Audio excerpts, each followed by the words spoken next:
Hello बच्चों, welcome to के science academy. बच्चों, आज हम लोग काफी इंपॉर्टेंट चैप्टर डिस्कस करने वाले हैं, जो कि फर्स्ट बुक है आप लोग का चैप्टर 6 सिस्टम ऑफ पार्टिकल्स और रोटेशनल मोशन। ठीक है, तो देखो बच्चों, क्या है कि इस चैप्टर के लिए बच्चों को बहुत ज्यादा जो है ना प्रॉब्लम होती है। तो मैं चाहता हूं कि आज आप लोग पूरा वीडियो देखो और मुझे लगता है कि इस वीडियो को पूरा देखने के बाद आपकी सारी की सारी प्रॉब्लम जो है खत्म हो जाएगी। ठीक है बच्चों, तो देखो क्या होता है बच्चों कि रोटेशनल मोशन को कैसे समझते हैं। देखो, जब आप एक कार चलाते हो या ट्रक चलाते हो, सीधा चलाने में आपको कोई दिक्कत नहीं होती। ठीक है, दिक्कत तब आती है जब कहीं पर आप उसको मोड़ना होता है। ठीक है, कार के लिए छोटी जगह चाहिए, ट्रक के लिए बड़ी जगह चाहिए, सोचना पड़ता है। यानी कि जब भी कोई ऑब्जेक्ट अगर ट्रांसलेशन मोशन करता है तो चाहे उसका डायमेंशन कुछ भी हो, है ना, वो ज्यादा मायने नहीं रखता है। इसीलिए बच्चों, आप लोगों ने देखा होगा कि इससे पीछे के चैप्टर जब भी हम लोग काइनेमेटिक्स में कोई क्वेश्चन करते थे कि कार इज मूविंग, ठीक है, बाइक इज चेजिंग, या फिर कोई जीप से पुलिस जीप को चेज कर रहा है किसी, ठीक है, तो उन सभी सिचुएशन में हम लोग कार की लेंथ को,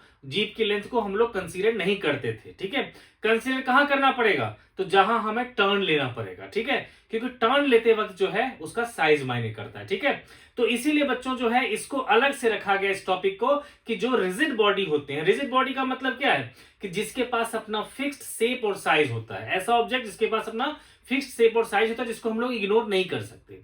ठीक है बच्चों, तो क्या है बच्चों कि जो भी अभी तक काइनेमेटिक्स में आप लोगों ने पढ़ा है ना, तो उन सब में जो है आप लोगों ने कार को, जीप को, हर एक को पॉइंट मास मान करके चलते थे हम लोग। ठीक है, लेकिन यहां पर क्या है कि जो बड़ी बड़ी जो भी रिजिड ऑब्जेक्ट होगा, ठीक है, तो उसको भी हमें पॉइंट मास की तरह लाने के लिए हमें कुछ कंसीडर करना पड़ता है, कुछ हमें लेट करना पड़ता है। ठीक है, उसमें सबसे पहला टर्म है बच्चों सेंटर ऑफ मास। ठीक है, हम लोग क्या करते हैं, जैसे मैंने कहा आपको कि जो भी रिजिड बॉडी है हम चाहते हैं कि उसको भी एक हम पॉइंट की तरह समझे।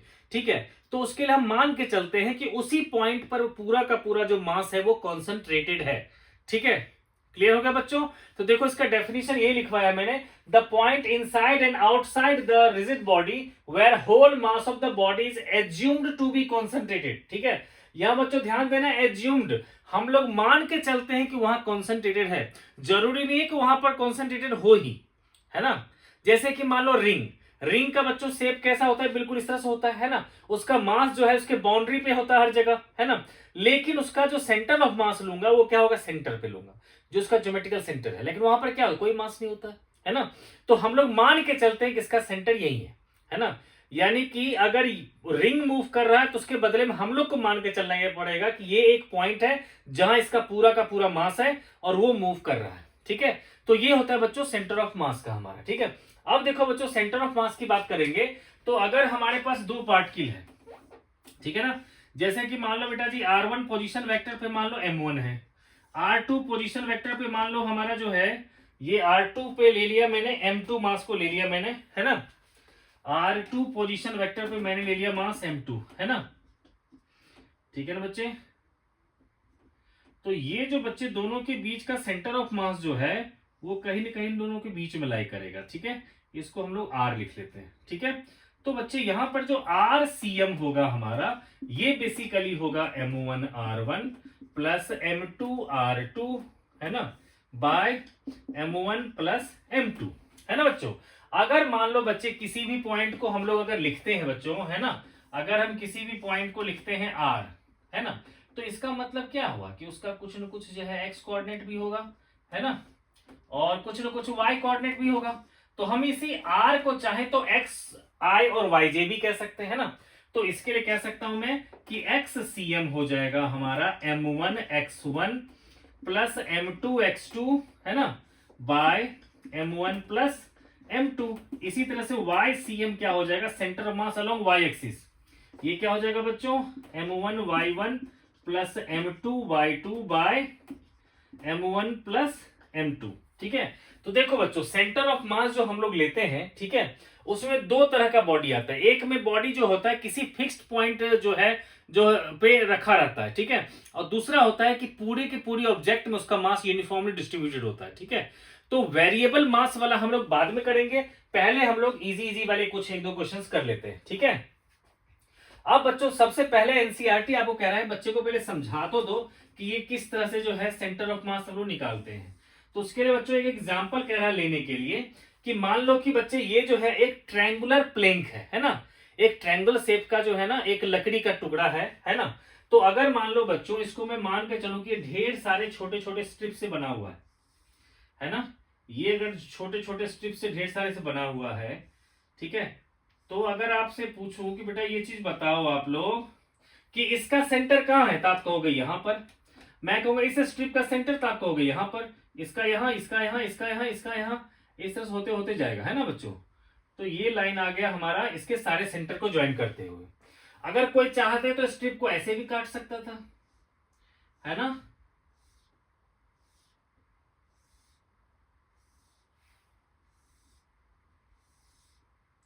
ठीक है ना बच्चों। तो इसका सेंटर यहाँ, इसका सेंटर यहाँ, इसका यहाँ, इसका यहाँ, इसका यहाँ, इसका यहाँ, इसका यहाँ, इस तरह से बच्चों सबका सेंटर आता चला जाएगा। ठीक है।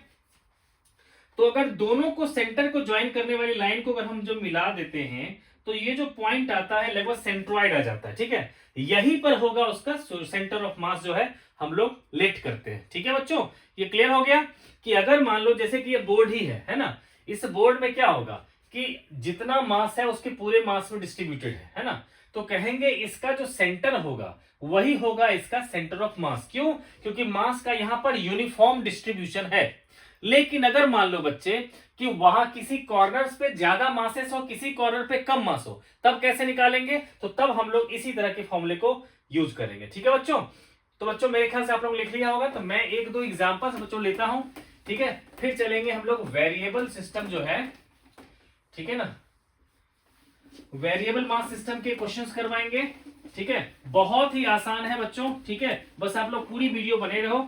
ठीक है, देखो तो क्या होगा बच्चों, अगर मान लो हमने ले लिया कि एक स्क्वायर दे रखा है, ठीक है, एक स्क्वायर दे रखा है। ठीक है बच्चे, कह रखा है एक स्क्वायर है जिसके हर एक कॉर्नर पे, ठीक है ना, एम मास का जो है, एम मासेस रखा हुआ। मान लो ये भी मास है एम, है ना, ये भी मास है एम, ये भी मास है एम, ठीक है, ये भी मास है एम। ठीक है, तो हमें कह रखा है इसका सेंटर ऑफ मास निकालो। तो ऐसे सिचुएशन में क्या करेंगे बच्चे, हम लोग मान के चलेंगे कि ये जो है ये y एक्सिस पे है, ठीक है ना, और ये जो है वो x एक्सिस पे है। मतलब हम स्क्वायर लूप को अलोंग द एक्सिस ले लेंगे। इससे क्या होगा, हमारे लिए आसान हो जाएगा कोऑर्डिनेट्स लेना। तो बच्चों इसके लिए कोऑर्डिनेट्स क्या होगा, 0 0। इसके लिए कोऑर्डिनेट्स क्या होगा, क्योंकि a है एज लेंथ तो a 0, इसके लिए होगा a और a, और इसके लिए क्या होगा कोऑर्डिनेट्स 0 और a, है ना बच्चों। तो अब आप XCM निकाल सकते हो, है ना। तो XCM क्या हो जाएगा आपका, ठीक है, XCM हो जाएगा, आप कहोगे कि M1 X1 M2 X2 M3 X3 M4 X4 whole upon में M1 plus M2 plus M3 plus M4, है ना बच्चों। तो अब देखो बच्चे ये जो है हमारा M, इसका x कोऑर्डिनेट क्या है 0, तो कहूंगा m इंटू 0।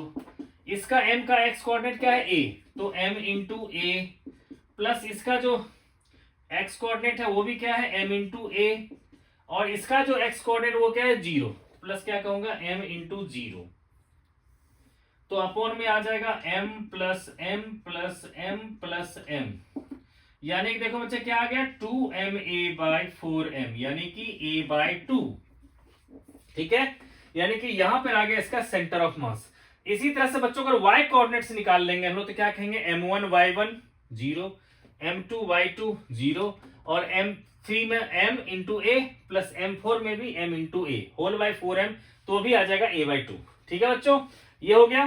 तो अब बेटा जी क्या है कि एक क्वेश्चन जो है सबसे ज्यादा मुश्किल है क्वेश्चन, मैं वही वाला क्वेश्चन लेकर के इसका एक क्वेश्चन करवा देता हूं, जिसमें कह रखा है कि 3 identical sphere each of mass capital M are, देखो बच्चे ये जो है ना SL अरोरा वगैरह में क्वेश्चन दे रखा है, मैं एक वो क्वेश्चन सोचता हूं करवा दूं आप लोग को।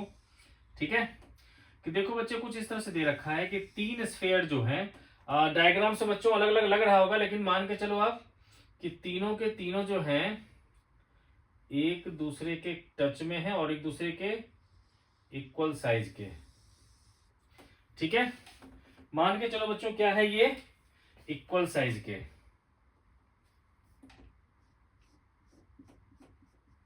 ऐसा कुछ मान लेते हैं। ठीक है बच्चे, ये तीनों एक दूसरे के साथ जो है ना मास m है सबका और रेडियस सबका r है। ठीक है, तो देखो बच्चों हमें क्या करना है, इसके तीनों के कोऑर्डिनेट्स हमें निकालने पड़ेंगे क्योंकि हर एक का मास क्या है m। ठीक है, तो मैंने क्या कहा कि चलो ठीक है, ये जो है हमारा इस दोनों को अगर हम ज्वाइन कर लेते हैं, ठीक है, फिर इसको हम ज्वाइन करते हैं, फिर इसको हम ज्वाइन करते हैं, है ना। तो अब देखो बच्चे मैंने क्या बताया, तीनों का साइज भी सेम मान के चलो, मास भी सेम मान के चलो। ठीक है, तो ये होगा रेडियस आर, ये भी होगा रेडियस आर, ये भी आर, ये भी आर, और ये भी आर, और ये भी आर, है ना। तो ये क्या बन गया हमारा इक्विलैटरल ट्रायंगल। इसके कोऑर्डिनेट्स बेटा जी जो है वो यहाँ पे, इसका सेंटर यहाँ है, इसका सेंटर यहाँ है, इसका सेंटर यहाँ है। ठीक है, तो बच्चे हम लोग चाहें तो यहां पर क्या कर सकते हैं, इसको ले लेंगे y एक्सिस, है ना, और इसको ले लेंगे x एक्सिस। ठीक है, उससे क्या होगा, हमें इसके कोऑर्डिनेट्स ले लेंगे अगर 0 0, तो इसके कोऑर्डिनेट्स कितने दिख रहे हैं आपको, 2r 0, है ना। मान लो बेटा इसके कोऑर्डिनेट्स लिया मैंने 0 0, तो इसके कोऑर्डिनेट्स क्या हो जाएंगे 2r 0, है ना। फिर हमें इसके कोऑर्डिनेट्स निकालने पड़ेंगे। तो ठीक है, तो अब देखो बच्चों ये जो है ट्रायंगल हमारा वो क्या है, इक्विलैटरल ट्रायंगल।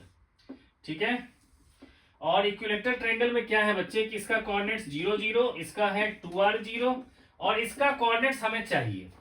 और हम मान के चल रहे हैं कि तीनों वर्टिसेस पे क्या है, m मास है, m मास, है ना।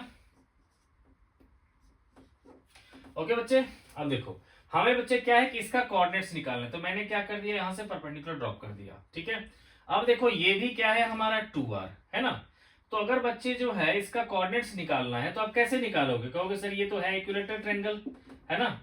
तो ये अगर इसका y कोऑर्डिनेट्स है और ये इसका x कोऑर्डिनेट्स है, तो साइन 60 डिग्री क्या हो जाएगा हमारा, y अपॉन में 2r, यानी कि √3/2 हो जाएगा y/2r। ठीक है, इसलिए y क्या आ जाएगा, √3r। इसी तरह से cos 60 लूंगा मैं, तो cos 60 डिग्री आ जाएगा x/2r, ये होता है 1/2 इक्वल्स टू x/2r। तो इससे क्या हो जाएगा बच्चे कि x आ जाएगा हमारा r के इक्वल। ठीक है, यानी कि इसके कोऑर्डिनेट्स आ गए r और √3r, है ना बच्चे। ये मैंने कॉमा लगा रखा है ना पुत्र। अब देखो सिंपल सा हो गया, हमें सबके x कोऑर्डिनेट्स मिल गए। ठीक है, तो m into 0 plus m into 2r plus m into r by m plus m कर देंगे तो x कोऑर्डिनेट आ जाएगा, और m into 0 plus m into 0 plus m into √3r by 3m कर देंगे तो आ जाएगा हमारा y कोऑर्डिनेट्स। ठीक है बच्चों, तो इस तरह से बच्चों जो है इसके क्वेश्चन होते हैं सेंटर ऑफ मास के। अब बच्चों सेंटर ऑफ मास हम लोग लेके चलते हैं बच्चों वेरिएबल सिस्टम के लिए। ठीक है, उसमें आपको बच्चे पूछा जाएगा कि किसी का कि आप इसका सेंटर ऑफ मास पता करो कहां पर लाई करेगा। ठीक है, अब इसमें हमारा topic centre of mass of variable mass system, variable mass system. ठीक है, तो बच्चे ऐसे सिचुएशन में अगर आपको x कोऑर्डिनेट निकालना है तो आप कहोगे x dm, ठीक है, बाय dm। ठीक है, ये जनरली फॉर्मूला आता है। ठीक है बच्चों, तो अब जैसे कि एक क्वेश्चन है आपसे कह रखा है कि कोई रॉड है, ठीक है, जिसमें यूनिफॉर्मली मास का डिस्ट्रीब्यूशन है, जिसकी लेंथ है मान लो स्मॉल l, तो आपसे पूछ रहा है इसके सेंटर से कितने डिस्टेंस पे जो है ये होगा इसका सेंटर ऑफ मास। ठीक है, मतलब आपसे क्वेश्चन में है कि find position of center of mass, position of center of mass in rod. ठीक है, जिसका मास दे रखा है बच्चे m और लेंथ दे रखा है l। ठीक है, अब देखो बच्चे हम लोग क्या कर रहे हैं कि लेट कर रहे हैं कि इस एक्सिस से कोई छोटा सा एलिमेंट जो है वो x डिस्टेंस पे है और इसकी लेंथ लेट कर लेता हूं मैं dx। ठीक है बच्चे, हमने क्या किया कि लेट कर लिया, late dm be the mass of element having length dx। है ना बच्चे। इस dx लेंथ का मास हमने dm ले लिया। तो आप खुद सोचो बच्चे, अगर इसका मास m है तो आप कहोगे कि since l length has mass equals to m, इसलिए unit length has mass equals to क्या होगा, m बाई l, है ना बच्चे, m बाई l। इसीलिए dx लेंथ का मास कितना हो जाएगा, तो कहोगे m by l into dx, और इसी को क्या कह दूंगा मैं, dm। ठीक है, तो अब बच्चे हम लोग क्या करने वाले हैं, dm की वैल्यू निकल गई हमारा, है ना।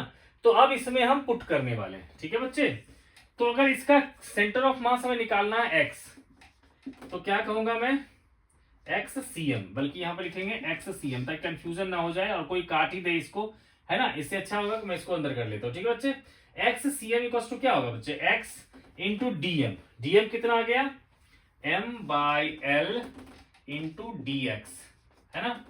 और इसी तरह से बच्चों डीएम को भी इंटीग्रेट करना था, तो डीएम में भी क्या आ गया, M by L into D X, simply. अब देखो बच्चे, x का जो वेरिएशन करेंगे हम लोग, तो x की मिनिमम वैल्यू क्या होगी 0 और मैक्सिमम वैल्यू क्या होगी l। तो यानी कि इसको हमें 0 से लेकर के l तक इंटीग्रेट करना पड़ेगा, 0 से लेकर के l तक इंटीग्रेट करना पड़ेगा। ठीक है बच्चों, तो बच्चों आप लोग इसको नोट डाउन कर लेना, मैं इसको रब करके यहां पर कंप्लीट कर रहा हूं क्वेश्चन को। ठीक है, तो देखो बच्चे, मुझे फाइंड करना है उसका पोजीशन। ठीक है,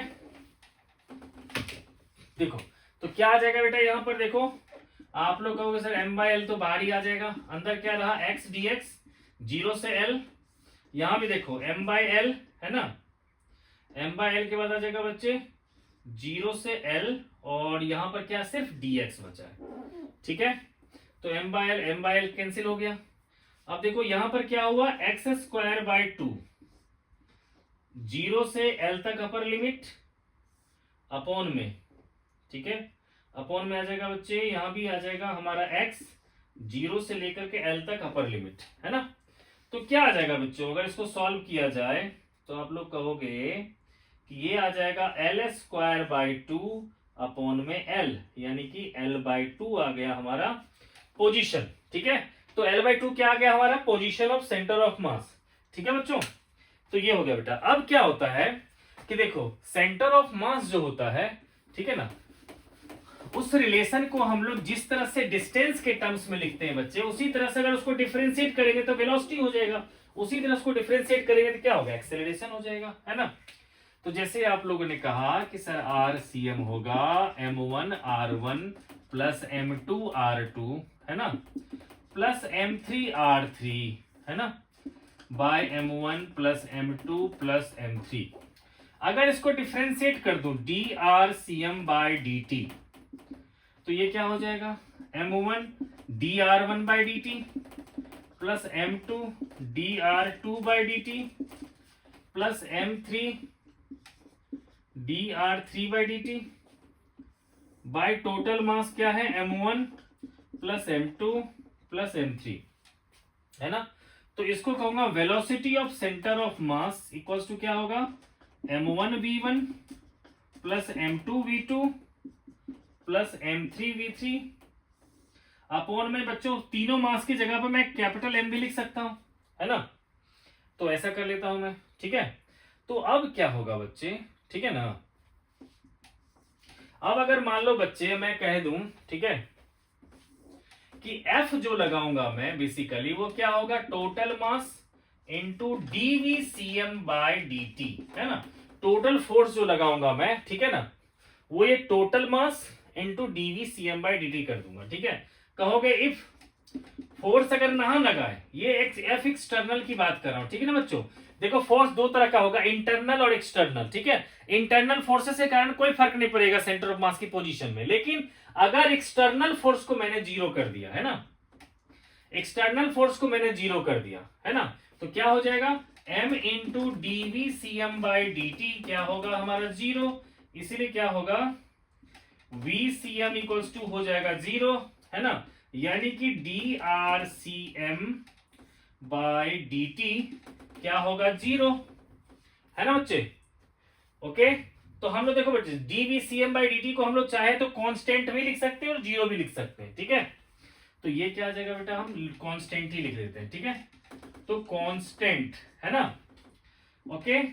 तो देखो बच्चे, जब हमारा वेलोसिटी कांस्टेंट रह जाएगा, ठीक है, तो इसको मैं लिख सकता हूं dRCm/dt इक्वल्स टू क्या हो जाएगा हमारा, कांस्टेंट, है ना। ये जब कांस्टेंट है, ठीक है ना बच्चे, तो RCm भी जो है हमारा कांस्टेंट हो जाएगा, ठीक है। इसीलिए क्या होगा कि RCm भी हो जाएगा हमारा कांस्टेंट, ठीक है बच्चों। तो इसका क्या मतलब हुआ, इसका मतलब यही हुआ बच्चों, क्या हुआ कि अगर एक्सटर्नल फोर्स ना लगे कहीं पर, तो अगर किसी ऑब्जेक्ट पे एक्सटर्नल फोर्स नहीं लगता है, तो उसका पोजीशन ऑफ सेंटर ऑफ मास जो है वो हमेशा क्या होगा, कांस्टेंट रह जाएगा, ठीक है। If there is no external force acting, ठीक है, if there is no external force acting, external force acting, then position of center of mass, position या फिर velocity of center of mass, ठीक है ना, of CM will remain same, ठीक है, will remain same.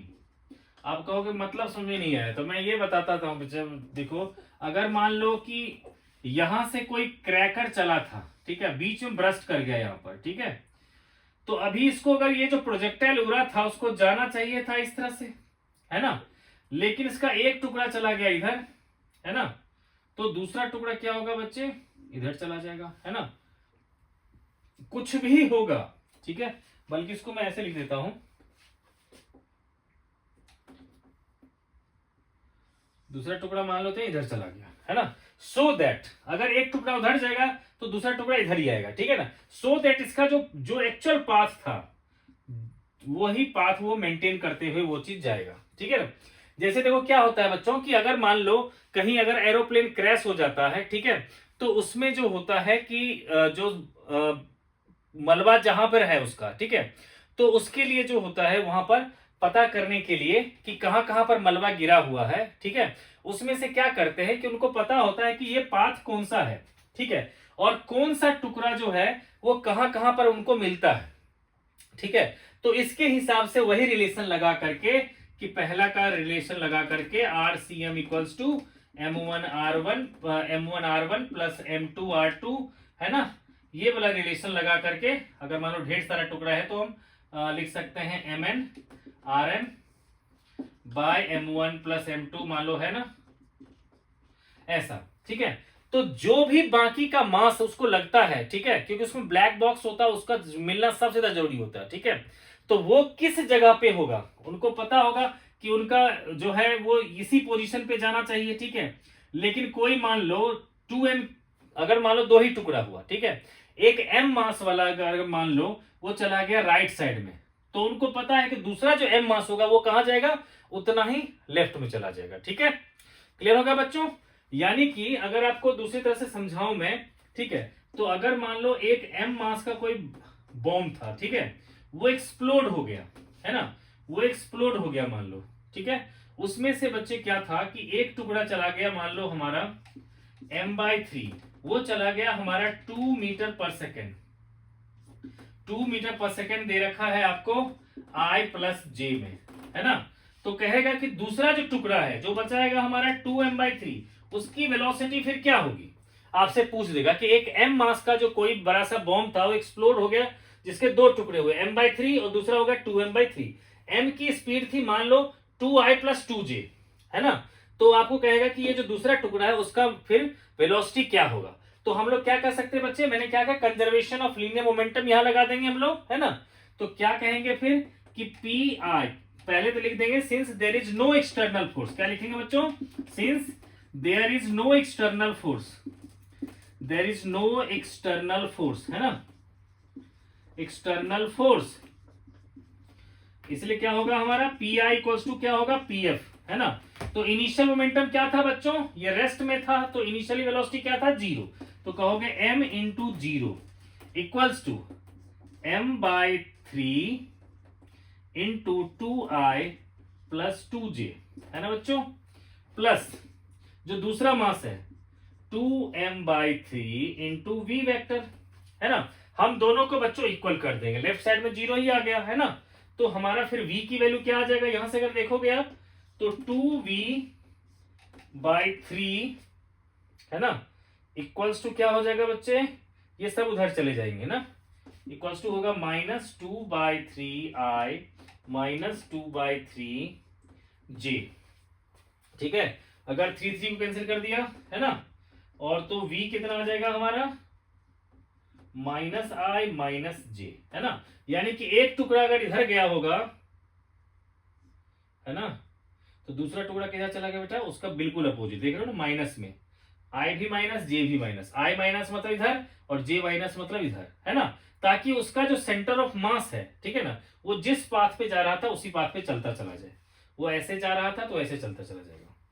ठीक है बच्चों, तो ये तो हो गया बेटा कंजर्वेशन ऑफ मोमेंटम पे। अब हम लोग आगे बढ़ते हैं बच्चों।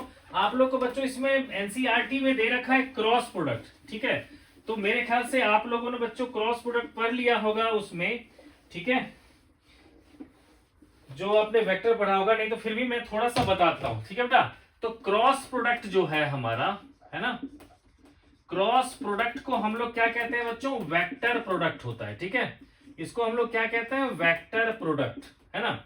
जैसे कि मान लो एक वेक्टर है a, दूसरा वेक्टर है b, तो अगर उत्तर हमें निकालना है a क्रॉस b, तो इसका मतलब क्या होगा, दोनों के बीच का अगर एंगल थीटा है तो ये होता है ए बी साइन थीटा, और उसके साथ साथ यूनिट वेक्टर n।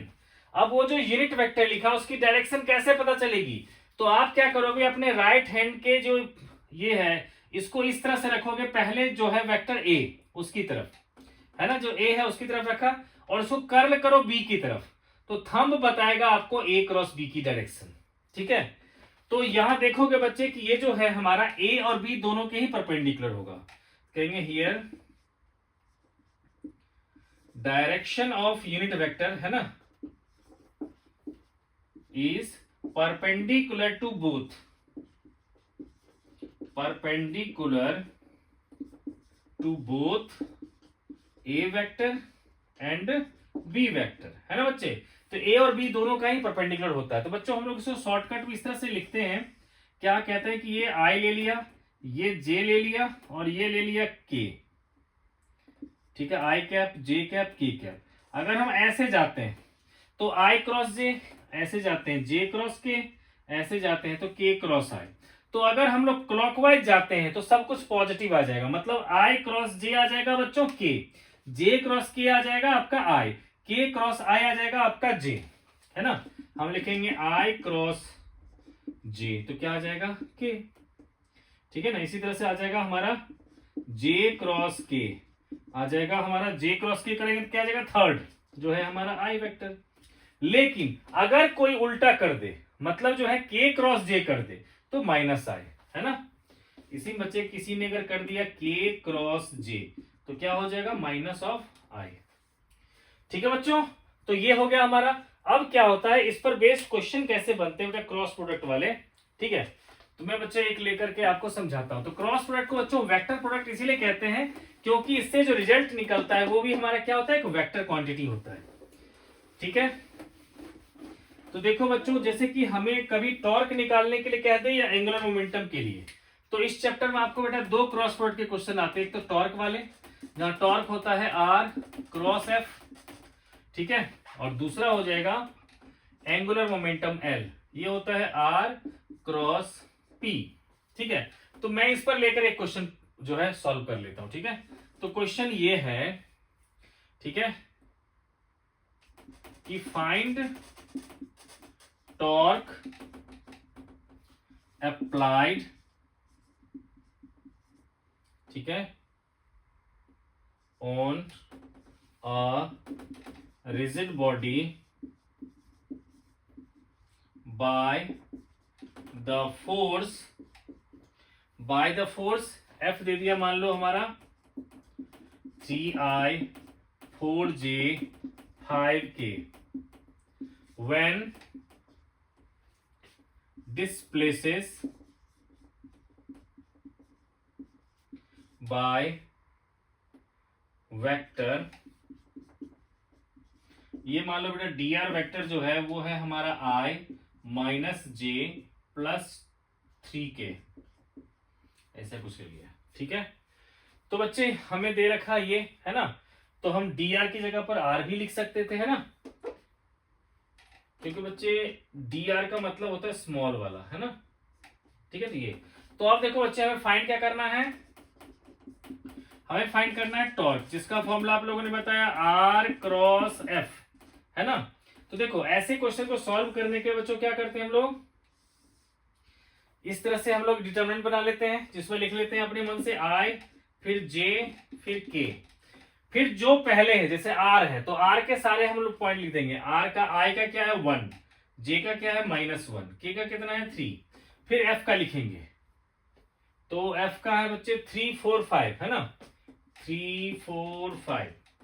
फिर बच्चों कैसे सॉल्व करते हैं, तो लिखते हैं i, है ना, और उसके बाद क्या करते हैं बच्चे कि जिस रो में है i, जिस कॉलम में है i, उसको कैंसिल कर देते हैं, बचा क्या -1 3 4 5। तो हमेशा हम लोग कैसे जाते हैं, पहले ऐसे जाते हैं पहले, फिर बाद में ऐसे जाते हैं। तो क्या होगा -1 इंटू 5, है ना, क्या होगा यहाँ पर -1 इंटू 5, और माइनस में कर देंगे हम लोग 3 इंटू 4। ठीक है, अब एक पर बच्चों पॉजिटिव होता है तो दूसरे पे आता है नेगेटिव, फिर आता है पॉजिटिव। तो आई के साथ पॉजिटिव ले लिया, अब जे के साथ लूंगा मैं नेगेटिव। अब फिर से देखो, जे जिस कॉलम में है उसको कैंसिल कर दिया, जिस रो में है उसको कैंसिल कर दिया, बचा क्या 1 3 3 5, 1 3 3 5। तो आपने कहा पहले इधर से इधर जाएंगे, तो 1 इंटू 5 -3 इंटू 3, तो 1 इंटू 5 -3 इंटू 3, और फिर अब के में क्या होगा पॉजिटिव, तो के पॉजिटिव ले लिया। अब जिस रो में है उसको कैंसिल कर दिया और जिस कॉलम में उसको कैंसिल कर दिया, बचा क्या 1 -1 3 4, तो 1 इंटू 4, है ना, क्या लिखेंगे 1 इंटू 4, और माइनस में लिख देंगे हम लोग। ठीक है, 1 इंटू 4 माइनस में लिखेंगे -1 इंटू 3, तो -1 इंटू 3, है ना बच्चों। इसको सॉल्व करेंगे तो क्या आ जाएगा, देखो -5 -12 कितना होगा -17i, और यहां देखो 5 -9 तो -4 प्लस, तो +4j, और यहां पर क्या होगा 4 + 3 + 7k, है ना बच्चों। तो ये आ गया बच्चों हमारा टॉर्क, जो क्रॉस प्रोडक्ट से रिलेटेड एक क्वेश्चन था। ठीक है बच्चों, अब बच्चों हम लोग आगे बढ़ते हैं। ठीक है, तो अब हम लोग बच्चे चलेंगे मोमेंट ऑफ फोर्स, जिसको टॉर्क भी कहते हैं। ठीक है, इसका जो है बच्चों बाकी के जो रेफरेंस बुक जो है अलग से, जैसे कि एस एल अरोड़ा वगैरह जो है, उसमें इसका जो है डेरिवेशन काफी लंबा दे रखा है, तो मैं उसमें से छोटा सा पार्ट लेकर के बच्चों करवाऊंगा, क्योंकि एनसीईआरटी ने जो है उसका डेरिवेशन नहीं दे रखा है। ठीक है, तो देखो बच्चे हमारा जो अभी कर रहे हैं डेराइव रिलेशन फॉर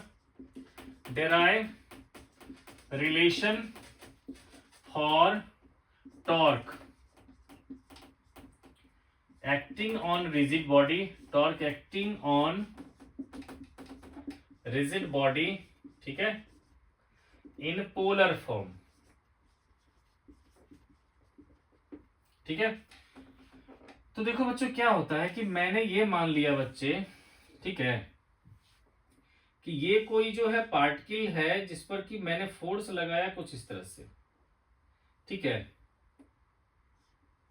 ये जो आर था इस पर मैंने फोर्स लगाया इधर से। ठीक है, ओके बच्चे, तो आर के कोऑर्डिनेट्स क्या हो जाएंगे एक्स वाई। ठीक है, और एफ के कोऑर्डिनेट्स क्या हो जाएंगे बच्चे एफ एक्स और एफ वाई। ठीक है, तो ऐसे सिचुएशन में हमारा जो टॉर्क आता है कार्टेशियन फॉर्म में बच्चों ने आपने पढ़ा होगा x into F Y minus Y into F X. ठीक है, अब कहोगे इसका क्या मतलब है, तो देखो अलग अलग मैं दिखाता हूं। देखो बच्चों ये है r, ठीक है, जिसका ये हो गया हमारा x और ये हो गया y। ठीक है, ये एंगल लिया थीटा।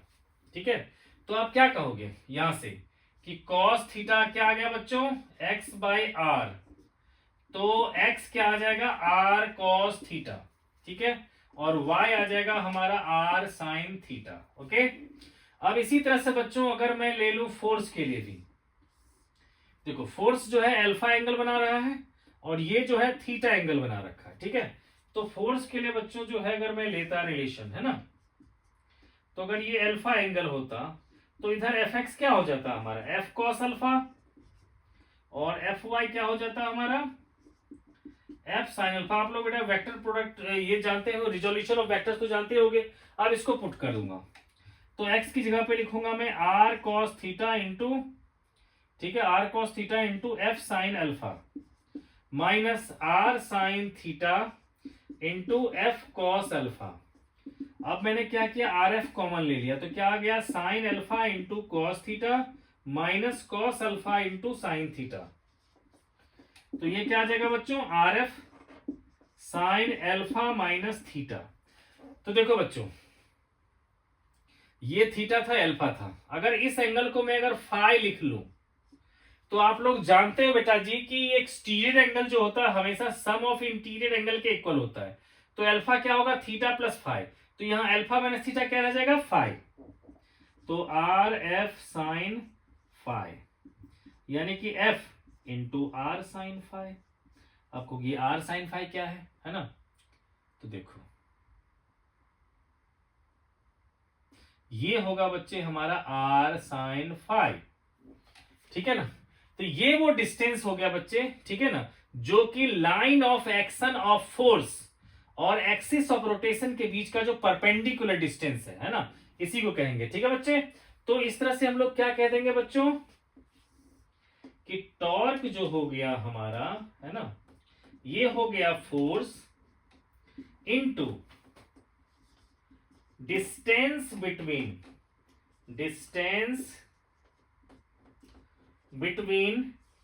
लाइन ऑफ एक्शन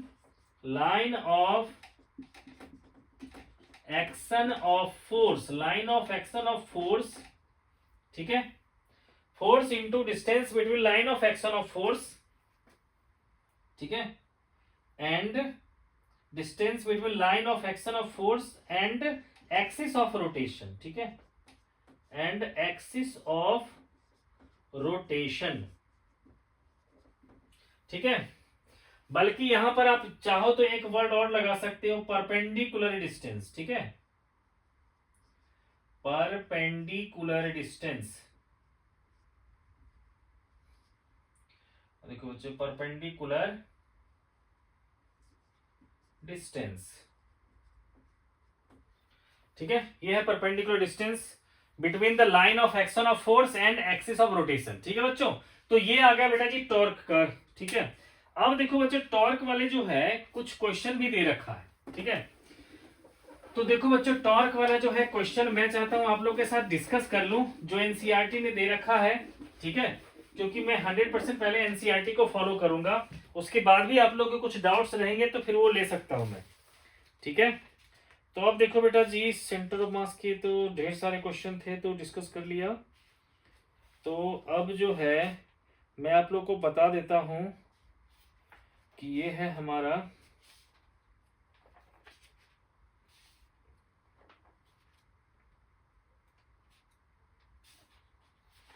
ये बेटा एग्जाम्पल है इसका 6.8, एग्जाम्पल 6.8, ठीक है।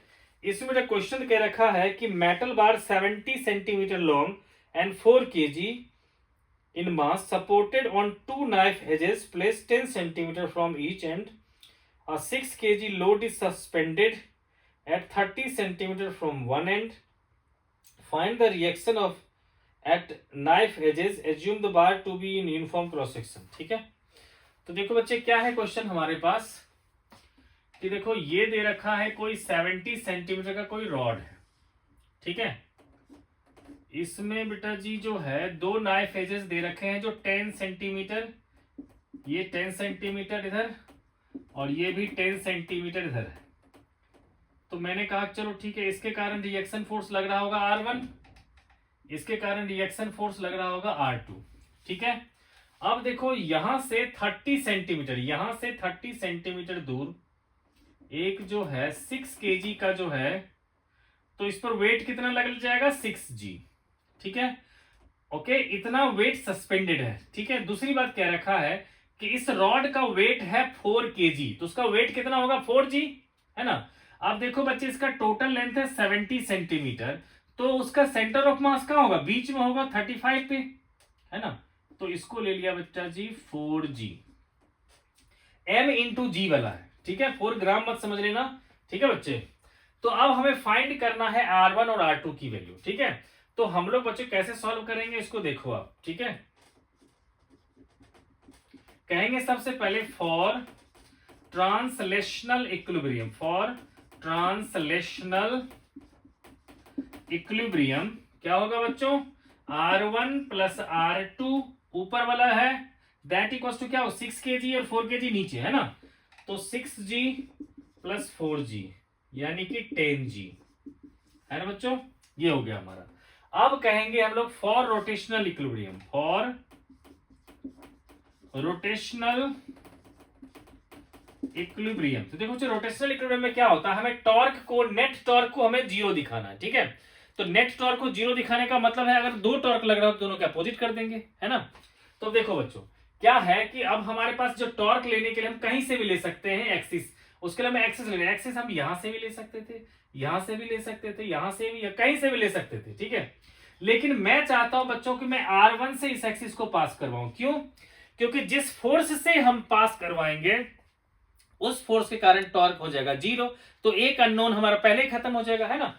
तो मैं क्या करने वाला हूं, इसको यहीं से लेता हूं, मैं एक्सिस यहीं से लेता हूं, ठीक है।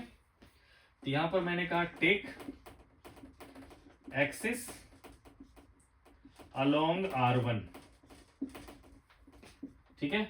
Therefore torque due to R1, torque due to R1 क्या होगा बच्चों, जीरो। अब देखो बाकी कितने फोर्स बचे, एक R2 है, बाकी ये दोनों है।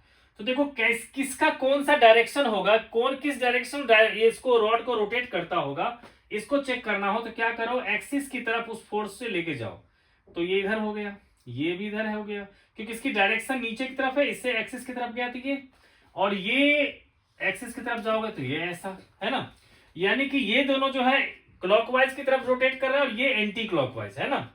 तो अब मैं कहूंगा यहां पर कि फॉर रोटेशनल इक्विलिब्रियम, है ना,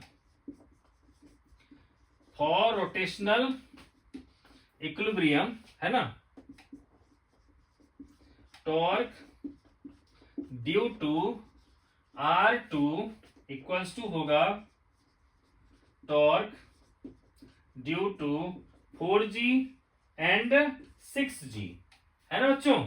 तो देखो अब R2 के कारण हम लोग कैसे निकालेंगे, तो आप देखो बच्चों ये रहा एक्सिस और ये 10 सेंटीमीटर इधर है, ये भी 10 सेंटीमीटर है, तो दोनों के बीच का डिस्टेंस कितना बचा 50। तो आप कहोगे यहां पर R2 इंटू 50 इक्वल्स टू, आप देखो बच्चों 4g के कारण, तो 4g से बेटा जी इसका डिस्टेंस कितना होगा, तो कहोगे सर ये 4g था सेंटर से, यानी कि यहां से 35 था और यहां से यहां तक 10 है, तो बचा कितना 25। तो मैं लिखूंगा इसका 4g into 25 plus 6g into 20 को, क्यों, तो देखो बच्चे ये दे रखा था डिस्टेंस हमारा 30, यहां से 30 सेंटीमीटर पे जो है ना ये था हमारा, है ना, और यहां से यहां तक 10 है, तो यहां से बचा कितना 20, है ना बच्चों। तो इसको सॉल्व कर लेंगे तो कितना आ जाएगा, तो देखो ये आ गया हमारा 100g और वो आ गया हमारा 120g, तो 220g, जी को अगर मैंने 10 ले लिया, ठीक है, चलो फिलहाल जी रहने देता हूं, ठीक है। तो ये हो गया हमारा R2 इंटू 50, तो R2 कितना हो जाएगा 220/50g, यानी कि 4.4g। तो अगर बच्चों g को 10 ले लूं तो 44 न्यूटन आ जाएगा R2, ठीक है। तो R1 कितना आ जाएगा हमारा, 100 में से 44 माइनस कर दो 56 न्यूटन, ठीक है ना बच्चे। तो ये आ गया हमारा, ठीक है। अब बच्चे एक और देखो, बाकी बहुत सारे इजी वाले भी है, ठीक है। तो मैं बच्चे जो है देखो एक और क्वेश्चन है, मैं थोड़ा सा हिंट देकर के आगे बढ़ जाता हूं 6.9, ठीक है, क्योंकि फिर मुझे आगे भी बढ़ाना है सिलेबस को, है ना।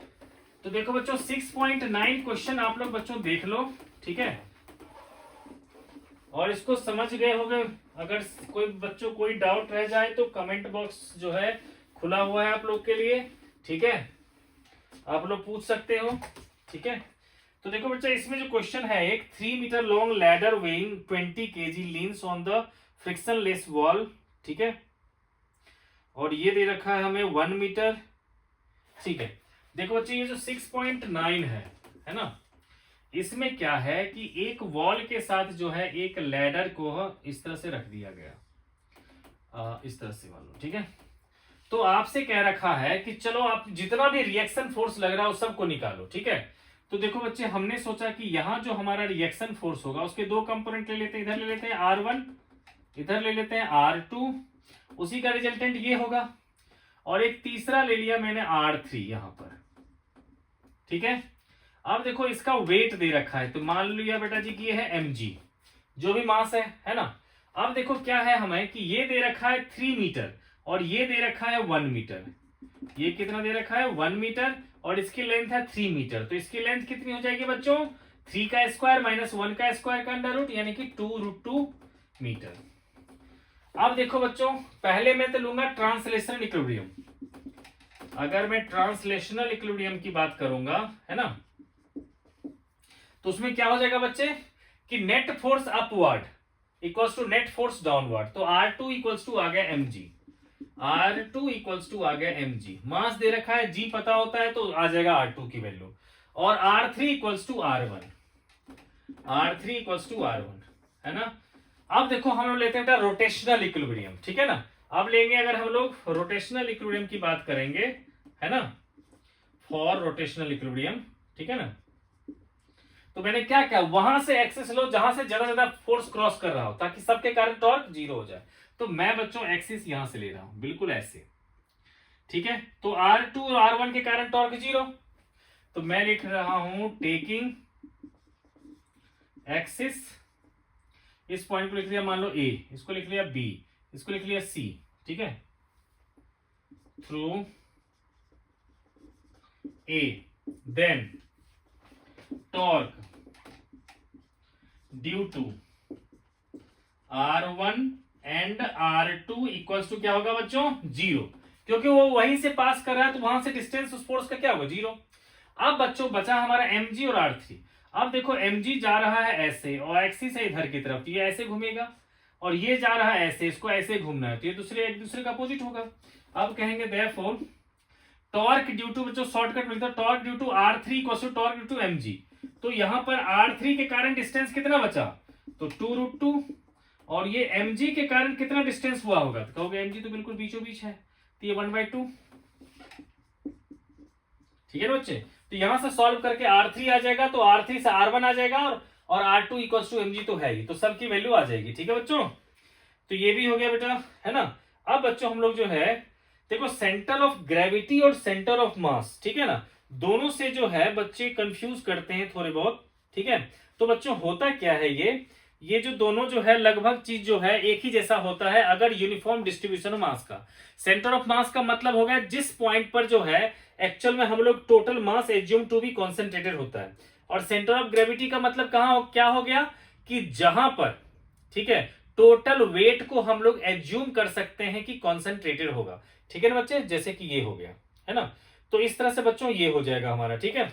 तो बच्चों मैं सोचता हूं कि आपके जो है एक दो और क्वेश्चन जो है वो भी डिस्कस कर ही लेता, ठीक है, और जो है फिर आगे बढ़ते ताकि किसी तरह की आपको प्रॉब्लम हो ना, ठीक है बच्चे। तो बेटा जी एक क्वेश्चन और मुझे दिख रहा है, ठीक है ना। ये क्वेश्चन है बेटा जी 6.6, so that the angular momentum about any point of a single particle moving with constant velocity remains constant through out the motion. ये बेटा 6.6 है, ठीक है, क्योंकि बेटा एनसीईआरटी के क्वेश्चन जो होते हैं वो काफी इंपॉर्टेंट होते हैं और पेपर में आने के चांसेस बहुत ज्यादा होते हैं, ठीक है। इसीलिए एनसीईआरटी के जो है क्वेश्चंस मैं चाहता हूं ज्यादातर कि करवा ही दो, ठीक है। तो देखो बेटा 6.6 जो है हमारा, ठीक है ना, हमें कह रखा है कि कोई पार्टिकल बेटा ये इस तरह से जा रहा है, ठीक है, तो ये एक फिक्स पॉइंट है, ठीक है ना, 6.6 है ना, ये एक फिक्स पॉइंट है ना। तो कह रखा है कि जो भी पार्टिकल मूव कर रहा होगा मान लो mv के लीनियर मोमेंटम से, तो वो कहीं भी जाए उसका एंगुलर मोमेंटम हमेशा कांस्टेंट रहेगा, ये प्रूव करना है। ठीक है, तो मान लेते हैं बेटा कि t=0 पर वो यहां पर था। ठीक है, तो देखो बच्चों एंगुलर मोमेंटम आप लोग को पता होगा बच्चों, ये होता है r क्रॉस p, यानी कि mv/r sin थीटा। अगर मैं मैग्नीट्यूड की बात करूं तो mv हो गया linear momentum, r into sine theta, जहां थीटा क्या होता है दोनों के बीच का एंगल। ठीक है बच्चों, जहां पर बेटा जी अगर वेलोसिटी की डायरेक्शन ये है ना, और r की डायरेक्शन ये है, तो दोनों के बीच का थीटा होता है वही साइन थीटा। तो आप देखो बच्चा इनिशियल आप कहोगे इफ, इसको मान लेता हूं d। ठीक है, if OA equals to D and initially the particle is at A, the particle is at A, then angular momentum L equals to क्या होगा बच्चे, देखो तो यहां पर बच्चे R की वैल्यू क्या हो गया ऊपर की तरफ, है ना। तो कहोगे एट ए होगा क्या बच्चे, आर की डायरेक्शन हो गई ऊपर की तरफ, है ना, और पी है इसका इस डायरेक्शन में, और आर है ऊपर की तरफ, दोनों के बीच का एंगल क्या हो गया हमारा। ठीक है ना, बल्कि ये एंगल लेना चाहिए हमें, ऊपर वाला एंगल, क्योंकि उसकी डायरेक्शन ऊपर की तरफ है ना बच्चे। तो क्या होगा बेटे, ये आ गया हमारा 90 डिग्री, है ना। तो ये एंगल कितना आ गया हमारा 90 डिग्री। तो क्या कहोगे आप, P मतलब mv। तो इनिशियल जो एंगुलर मोमेंटम होगा, या एंगुलर मोमेंटम एट ए, ये क्या होगा हमारा mv इंटू ये डिस्टेंस कितना था, यहां से हमने लिया था ना, तो ये डिस्टेंस था d। तो क्या होगा mv into d into sine 90 degree, यानी कि mvd। ठीक है, अब मान लेते हैं बेटा कि किसी भी टाइम t पर ये पहुंच गया यहां पर, ये जो पॉइंट है b। ठीक है, कहेंगे at time t if it reaches at b, then यहां पर एंगुलर मोमेंटम को एल भी लिखूंगा, तो ये भी क्या होगा mv/r sin थीटा, है ना बच्चे। मान लिया कि एंगल थीटा है ना। तो अब देखो बच्चों, अगर ये एंगल थीटा तो वर्टिकल अपोजिट से ये भी थीटा हो जाएगा, और यहां से यहां तक क्या होगा बेटा आर होगा। ये तो सिर्फ डायरेक्शन दिखाने के लिए इधर दे दिया मैंने। ठीक है, तो अगर बेटा इस ट्रायंगल में आप लिखोगे, है ना, जैसे मैं लिख लेता हूं ओ ए बी, अब आप कहोगे in triangle O A B sine theta होगा बेटा D by R, therefore R sine theta किसके इक्वल हो जाएगा, डी के इक्वल। तो ये क्या होगा mv इंटू डी, यानी कि ये भी क्या हो गया कांस्टेंट आ गया, है ना बच्चे। वही तो हमारा वहां भी था, तो ये क्या होगा कांस्टेंट, ये भी हमारा प्रूव हो गया। ठीक है बच्चे, तो अब बच्चों हम लोग जो है टॉपिक है हमारा आगे का, ठीक है ना, इसमें हमारा है बेटा जी मोमेंट ऑफ इनर्शिया। ठीक है, तो अब बेटा जी मैं सोचता हूं कि मोमेंट ऑफ इनर्शिया से आगे जो है मैं दूसरे वीडियो में आप लोग को मैं बता दूं, क्योंकि मोमेंट ऑफ इनर्शिया करवाऊंगा, और उसके जो है जितने भी न्यूमेरिकल्स होंगे उसको भी करवाऊंगा, कंजर्वेशन ऑफ एंगुलर मोमेंटम करवाऊंगा, और इक्वेशन ऑफ रोटेशनल मोशन से भी क्वेश्चंस करवाऊंगा। तो अब जो है हमारा जो नेक्स्ट टॉपिक है वो है एंगुलर मोमेंटम और टॉर्क, है ना। तो जैसे बच्चों लीनियर मोमेंटम में आप लोग को रिलेशन पता होगा कि अगर एक्सटर्नल फोर्स नहीं लगता है तो लीनियर मोमेंटम कांस्टेंट रहता है। ठीक है, तो इसी चीज को हम लोग यहां भी करेंगे। ठीक है, तो कहेंगे यहां पर conservation of angular momentum topic है बच्चे हमारा, कंजर्वेशन ऑफ एंगुलर मोमेंटम। ठीक है पुत्र, देखो होता क्या है बच्चों कि हम लोग एंगुलर मोमेंटम को डिनोट करते हैं कैपिटल एल से, है ना। तो अब क्या होता है, जैसे कि उसमें फोर्स होता था डीपी बाई डी, तो देखो अगर आपके पास रिलेशन पता होगा एफ इक्वल टू क्या होता था डीपी बाई डी। तो अगर मैं इसको कर दूं आर क्रॉस एफ, तो यहां भी क्या होगा R cross D P by D, है ना। तो ये क्या आ जाएगा हमारा टॉर्क, और ये आ जाएगा D by D T of R cross P, है ना। तो ये क्या आ जाएगा D L by D T आ जाएगा हमारा टॉर्क इक्वल्स टू, है ना बच्चों। ये टॉर्क, ये वेक्टर साइन लगाया है मैंने, कंफ्यूज बिल्कुल मत करना आप लोग, ये वेक्टर साइन था, टॉर्क था, ठीक है ना, ये आ गया, और ये एल है, कैपिटल एल, ठीक है, ये आ गया हमारा, ठीक है। अब कहेंगे कंजर्वेशन में कि if external torque is zero, therefore क्या होगा हमारा कि dl बाई dt क्या होगा जीरो। अब आपको पता है किसी चीज का डिफरेंशिएशन जीरो होता है, इसका मतलब वो चीज क्या होता है कांस्टेंट, तो देयरफॉर क्या होगा l होगा हमारा कांस्टेंट, ठीक है। तो अब देखो बच्चों हम लोग इसको लिख सकते हैं I इंटू ओमेगा होगा हमारा कांस्टेंट, क्योंकि l होता है हमारा I ओमेगा, ठीक है। तो अब देखो इसके स्टेटमेंट लिख लेते हैं, ठीक है, कि if no torque is acting, no torque is acting on any rigid body, any rigid body, then angular momentum,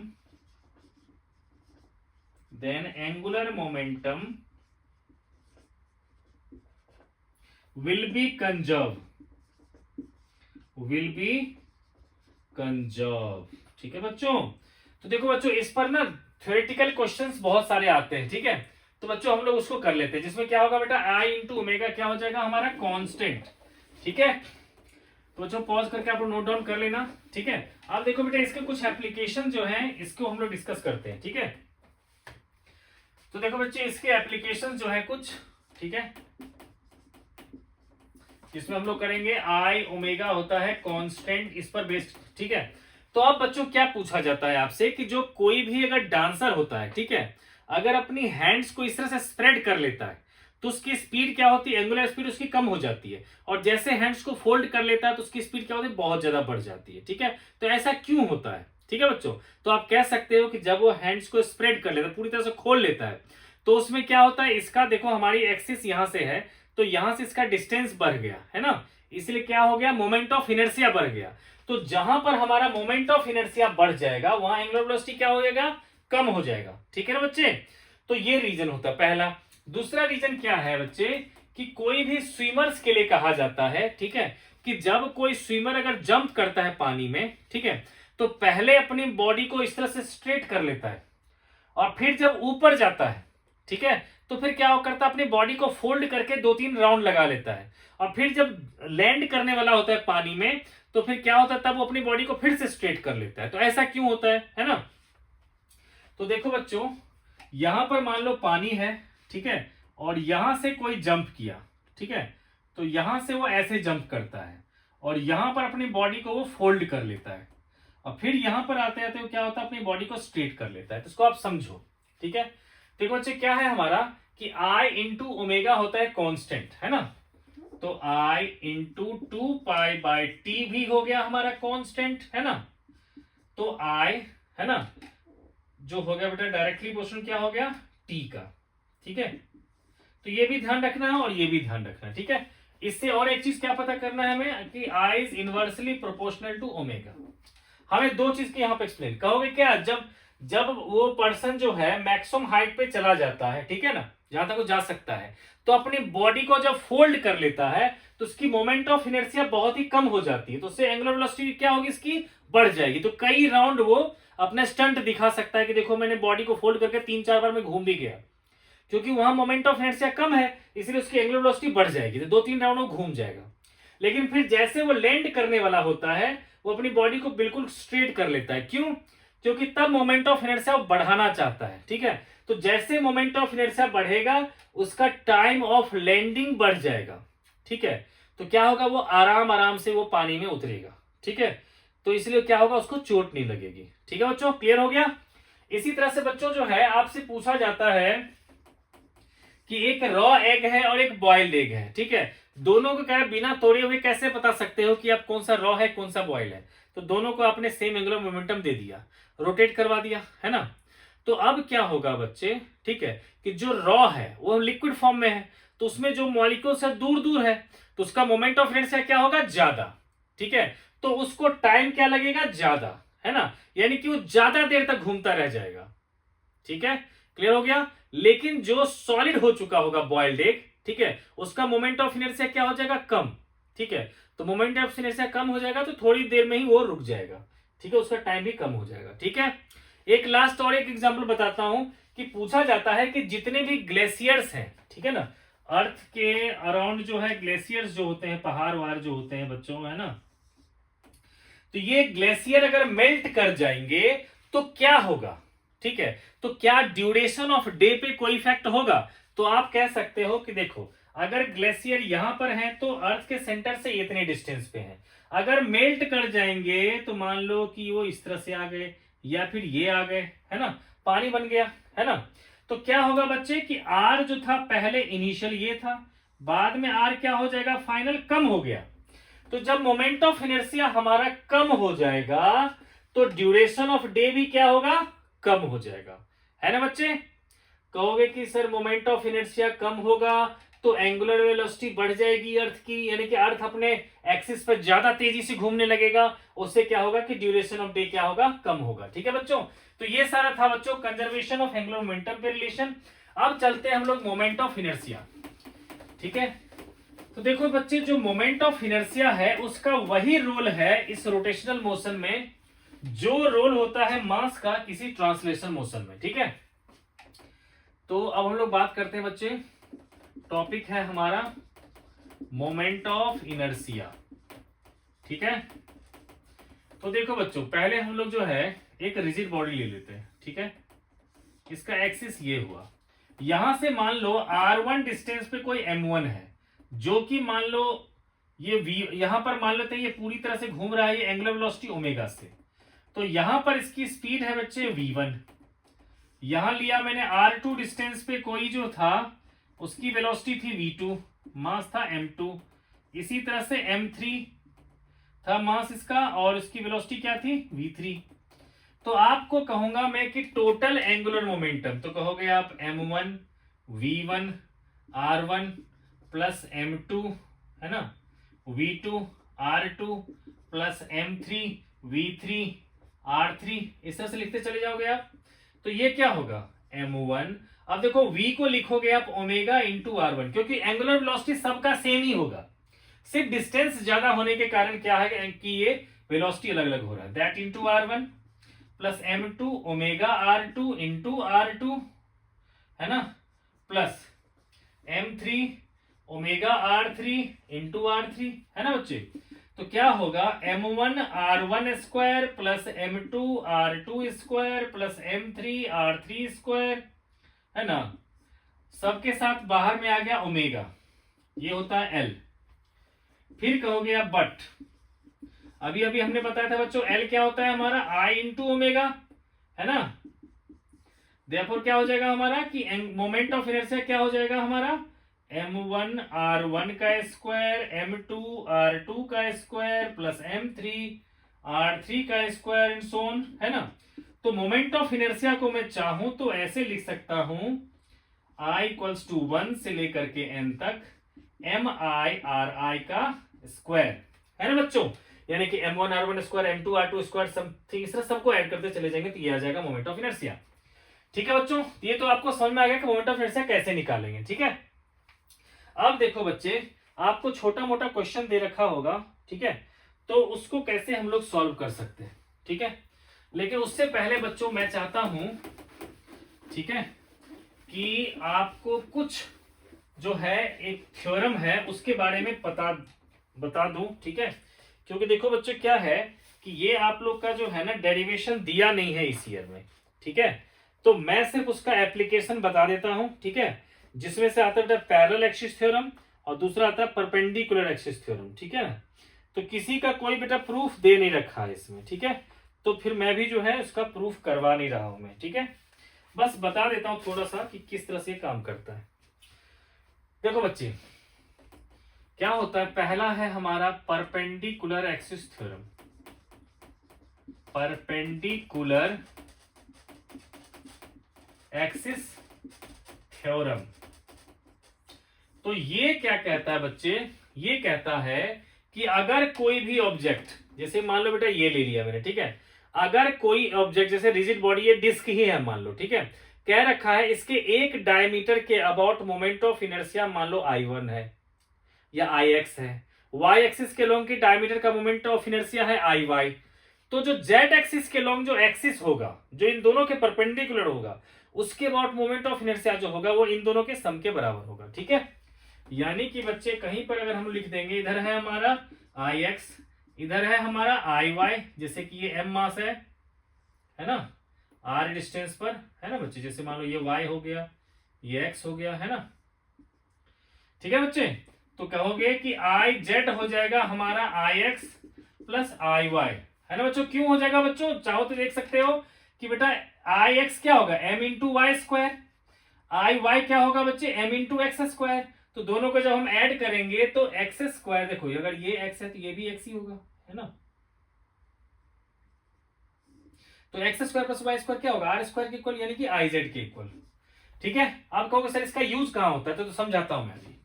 जैसे देखो बेटा, एक अगर हमारे पास कोई डायमीटर, जैसे कि दे रखा है, कोई डिस्क दे रखा है, ठीक है, इसके प्लेन के परपेंडिकुलर जो मोमेंट ऑफ इनर्शिया होता है, ये होता है बच्चों हमारा mr²/2। ठीक है, तो आपको कहेगा इसके डायमीटर के अबाउट मोमेंट ऑफ इनर्शिया निकालो। तो हम लोग क्या करेंगे बच्चे कि दो डायमीटर ले लेंगे जो इससे परपेंडिकुलर हो, इससे, और ये आपस में ही परपेंडिकुलर होती, यानी कि दूसरा हमने ये ले लिया ID, और ये है सबके बीच का एंगल 90 डिग्री। तो आप क्या कहोगे, इस थ्योरम से आप क्या कहोगे, ID plus ID equals to हो जाना चाहिए IC, यानी कि twice of ID equals to mr²/2। तो डायमीटर के अबाउट मोमेंट ऑफ इनर्शिया क्या आ जाएगा, mr²/4, है ना बच्चे। तो पूछेगा कि डायमीटर के अबाउट मोमेंट ऑफ इनर्शिया क्या हो जाएगा डिस्क के लिए, कौन सा था हमारा, डिस्क था, क्या होगा mr²/4। इसी तरह से बच्चे अगर हमको कहेगा अगर रिंग के लिए भी, तो रिंग के लिए भी यही सिचुएशन ले लेंगे, तो उसमें भी होगा ID प्लस ID IC, और रिंग में होता है बच्चे हमारा mr², तो डायमीटर के अबाउट आएगा उसका हाफ। ठीक है, अब दूसरा जो है बच्चे, इसमें है पैरेलल एक्सिस थ्योरम। ठीक है, ये तो था परपेंडिकुलर एक्सिस थ्योरम। इसका बच्चों क्या है कि प्रूफ देने रखा है, तो मैं भी जरा डिटेल में नहीं करवाया, बस छोटा सा समझाया मैंने आपको। ठीक है ना, अब है बच्चों हमारा दूसरा, ये है हमारा पैरेलल एक्सिस थ्योरम। अब तो सिर्फ जब है नहीं तो फिर आप देख क्यों रहे हो, तो अभी बच्चों मैं बताऊंगा आपका कि कहां कहां पर इसकी जरूरत पड़ती है हमें। ठीक है, इसमें क्या होता है बच्चों कि जैसे कि मान लो कोई भी मैंने ले लिया कि सेंटर से जाने वाला बेटा जी कोई भी है एक्सिस, इसके बाद मोमेंट ऑफ इनर्शिया है, अगर मान लो एक मास m है, इसका मोमेंट ऑफ इनर्शिया जो है इसके अबाउट है IC। ठीक है, तो इससे पैरेलल जो कोई एक्सिस होगा उसके बाद अगर आपको मोमेंट ऑफ इनर्शिया फाइंड करना है, ठीक है, ओके समझ में आया। जैसे कि ये मास है, इसका मोमेंट ऑफ इनर्शिया जो है इस एक्सिस के अबाउट है मान लो IC, तो इस एक्सिस से a डिस्टेंस पर अगर दूसरा एक्सिस है उसके अबाउट अगर फाइंड करना है, तो ये जो होता है हमारा IT वो होगा IC प्लस दोनों के बीच के डिस्टेंस का स्क्वायर। अब कहोगे सर इसका कहां पर यूज है, तो देखो अगर अभी डिस्क का ही एग्जांपल लिया था, ठीक है, तो मैंने कहा था कि ये होता है बच्चे IC होता है हमारा mr²/2। तो आपको कह देगा एक ऐसे एक्सिस के अबाउट मोमेंट ऑफ इनर्शिया निकालो जो इसके प्लेन के परपेंडिकुलर हो लेकिन इसके एज से पास करता हो, इसके अबाउट क्या होगा। तो आप क्या कहोगे इसी हिसाब से कि IT होगा हमारा IC प्लस m इंटू ये डिस्टेंस का स्क्वायर, और ये डिस्टेंस क्या बच्चों R, तो ये क्या होगा हमारा mr²/2 प्लस mr², यानी कि 3/2 mr²। इसी तरह से बच्चों एक और एग्जांपल ले लेते हैं, जैसे सॉलिड स्फीयर होता है, तो सॉलिड स्फीयर बच्चे डायमीटर के अबाउट मोमेंट ऑफ इनर्शिया होता है 2/5 mr²। तो कहेगा इससे टेंजेंट के अबाउट क्या होगा, जो इससे बिल्कुल जो है लास्ट से हो जाता है, तो IT को क्या कहूंगा मैं, ID जो होगा 2/5 mr² दैट प्लस mr², तो क्या होगा ये 7/5 mr²। ठीक है ना, तो फिर क्या हो जाएगा ये 7/5। तो ये क्या हो गया हमारा पैरेलल एक्सिस थ्योरम का यूज। ठीक है बच्चों। तो इससे हमारा मोमेंट ऑफ इनर्शिया के बेटा ढेर सारे क्वेश्चन आते हैं जो आप कर सकते हो। ठीक है, तो एक क्वेश्चन बेटा इजी कर लेता हूं और एक थोड़ा सा मुश्किल इसका करवा करके फिर मैं बच्चों आगे बढ़ जाऊंगा। ठीक है, अब देखो बच्चों क्या है कि एक क्वेश्चन दे दिया आपको, एक स्क्वायर दे रखा है। ठीक है, कहेगा कि इसके एज के, मान लो सबके एज के अबाउट मान लो कह रखा है हमसे ना, एम मास दे रखा है। कहेगा कि किसी भी एज के अबाउट मोमेंट ऑफ इनर्शिया निकाल लो। तो आप कोई भी एज ले लो, आप कह दो कि ठीक है हमने जो एज लिया है वो ये है एज। ठीक है, तो ये मान लेता हूं m1, ये होगा m2, ये होगा m3, ये होगा m4, है ना। तो देखो बच्चों यहां पर जो मोमेंट ऑफ इनर्शिया आएगा, आपको पता है सारे m का इस डिस्टेंस के साथ स्क्वायर, यानी कि आप कहोगे कि हमारे पास फॉर्मूला होता है एम आई आर आई का स्क्वायर, आई की वैल्यू 1 से लेकर के यहां तक 4 तक होगा, है ना। तो अब देखो बच्चों क्या क्या होगा। तो फर्स्ट जो m1 है वो कितने डिस्टेंस पे है इस एक्सिस से, तो कहोगे 0, तो m1 इंटू 0 का स्क्वायर। अब देखो m2, अगर ये एज लेंथ मान लेते हैं बेटा a है ना, तो m2 इंटू क्या होगा a का स्क्वायर। m3 की बात करूंगा, है ना, तो ये कितने डिस्टेंस पे है इस एक्सिस से, तो ये भी a डिस्टेंस पे ही है ना। तो m3 into a square plus m4 into 0, क्योंकि फिर ये भी क्या है यहीं पर है।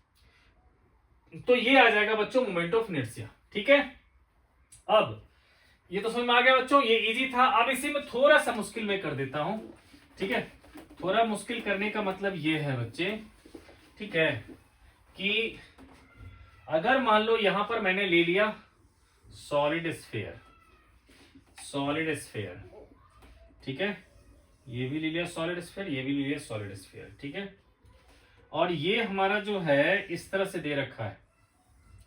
ठीक है बच्चे, अब मान लेते हैं बेटा कि दोनों के बीच के सेंटर का डिस्टेंस दे रखा है स्मॉल b।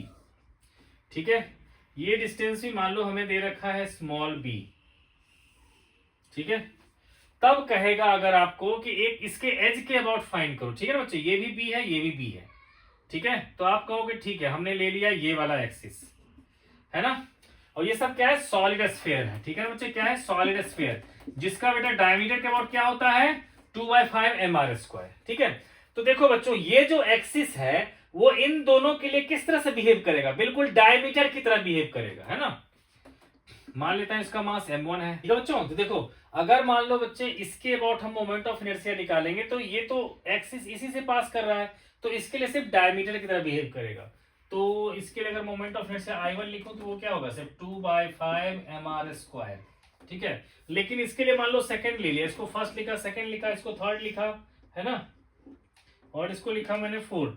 तो सेकंड के लिए अगर आप देखोगे तो देखो हमें इस एक्सिस के अबाउट निकालना है, तो आप कहोगे कि इस एक्सिस के अबाउट क्या होगा इसका 2/5 mr², और इस एक्सिस और इस एक्सिस के बीच का डिस्टेंस कितना है तो b, है ना। तो ये I2 होगा हमारा 2/5 mr² प्लस mb²। ठीक है, इसी तरह से बच्चों I3 भी यही होगा, क्या होगा तो 2/5 mr² प्लस mb², क्योंकि देखो इसके अबाउट 2/5 mr² और इस एक्सिस के बीच का डिस्टेंस क्या है b, तो mb²। और लास्ट बच्चों I4 क्या होगा, इसके लिए तो डायमीटर की तरह बिहेव करेगा, तो ये हो जाएगा हमारा 2/5 mr²। ठीक है, तो ये आ गया मोमेंट ऑफ इनर्शिया। अब बच्चों चलते हैं हम लोग जो इक्वेशन ऑफ रोटेशनल मोशन जो है हम उसको बच्चों डिस्कस करते हैं। ठीक है, तो एनसीईआरटी ने बच्चों इसका डेरिवेशन नहीं दे रखा है, सिर्फ इक्वेशन दे रखा है, तो मैं भी वही इक्वेशन जो है बता देता हूं। ठीक है, लेकिन एसएल अरोरा वगैरह में दे रखा है, तो आप लोग चाहो तो कर सकते हो। जैसे एक सबसे मुश्किल हो, देखो बेटा इक्वेशन क्या होता है, ओमेगा इक्वल्स टू होता है omega not plus alpha into T, है ना। सेकेंड होता है मान लो थीटा इक्वल्स टू होगा omega naught into T plus 1/2 alpha T square, और थर्ड होगा हमारा omega square minus omega naught का square equals to 2 alpha theta, है ना। जबकि हमारा होता था v equals to U plus A T, और सेकेंड होता था s equals to U T plus half A T square, और v square minus U square equals to 2as, है ना बच्चों। ये होता था लीनियर मोशन में, ये हो गया रोटेशनल मोशन में। ठीक है, तो ओमेगा नॉट क्या हो गया बच्चों, इनिशियल एंगुलर वेलोसिटी। ठीक है ना, this is your initial angular velocity, angular velocity, alpha क्या हो गया, angular acceleration, angular acceleration, theta हो गया एंगल, ठीक है ना, एंगल रोटेटेड, ठीक है। तो बच्चों ये सारा का सारा है। मैं कह रहा कि इसका डेफिनेशन, अगर इसको डेरिवेशन भी करना हो तो बेटा बहुत आसान होता है ना। हम लोग कैसे कर सकते थे, ठीक है, कि जैसे कि आपको पता है बच्चे कि D theta by D T होता है हमारा ओमेगा, है ना। मैं सेकंड वाला कह रहा हूं, उसका थोड़ा मुश्किल होता है बच्चों के लिए। तो अब हम लोग लिख सकते हैं बच्चों डी थीटा क्या होगा हमारा ओमेगा इंटू डी टी, और ओमेगा का क्या होता है formula, omega not plus alpha T whole into D T, है ना। तो इस तरह से क्या होगा, omega into D T plus alpha into T D T, है ना, और 0 से टी तक इंटीग्रेट कर देंगे, यहाँ 0 से टी तक, और यहाँ डी थीटा को 0 से थीटा तक, है ना। तो आ जाएगा बच्चों हमारा वही, ठीक है। तो ये बच्चों डेरिवेशन जो है आप लोग ने बच्चों जो है पूछना अब नहीं चाहिए, एनसीईआरटी में नहीं दे रखा है, ठीक है। अगर आ भी रहा है तो बेटा इसको भी क्या कर सकते हैं, D omega by D T करके अल्फा कर देंगे, है ना। तो चलो मैं एक बार फटाफट थोड़ा सा जल्दी में कर देता हूं। देखो बेटा अल्फा होता है हमारा D omega by D T, इसलिए क्या कहोगे, डी ओमेगा होगा हमारा alpha into D T. D omega को मान लो ओमेगा नॉट से omega, initial velocity angular velocity से फाइनल, और यहाँ 0 से टी, इस तरह से आ जाएगा, ठीक है। और थर्ड जो है बच्चे, ठीक है, उसमें हम लोग एवरेज वेलोसिटी एंगुलर वेलोसिटी लेकर कर लेंगे, ठीक है। तो ये आ गया बच्चों इक्वेशन ऑफ मोशन। अब इस पर बेस्ड जो क्या है कि हमें जो है कुछ और फॉर्मूले की जरूरत पड़ेगी बच्चे। देखो एक चीज बच्चों ध्यान रखो आप लोग कि ओमेगा होता है हमारा 2 पाई इंटू फ्रीक्वेंसी, ठीक है, या फिर ओमेगा होता है 2 पाई अपॉन में टाइम पीरियड, ठीक है।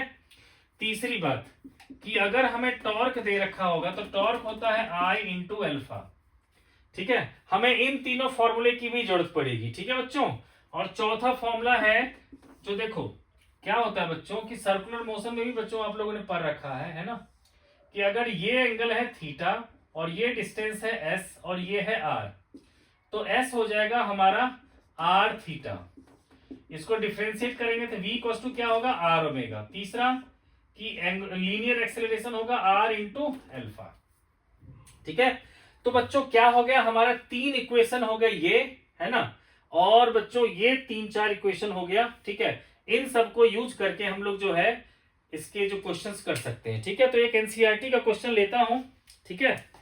तो बेटा ये जो है क्वेश्चन हमारा क्या रखा था, एंगुलर स्पीड, ठीक है ना, क्या रखा है, the angular speed of a motor wheel is increase from 1200 RPM to 3120 RPM in 16 second, what is its angular acceleration assuming the acceleration to be uniform, ठीक है। How many revolution does the engine make during this time, ठीक है बच्चे। तो 1200 से 3120 RPM में जा रहा है, ठीक है। तो देखो बच्चों ये है बेटा क्वेश्चन नंबर एग्जांपल 6.11।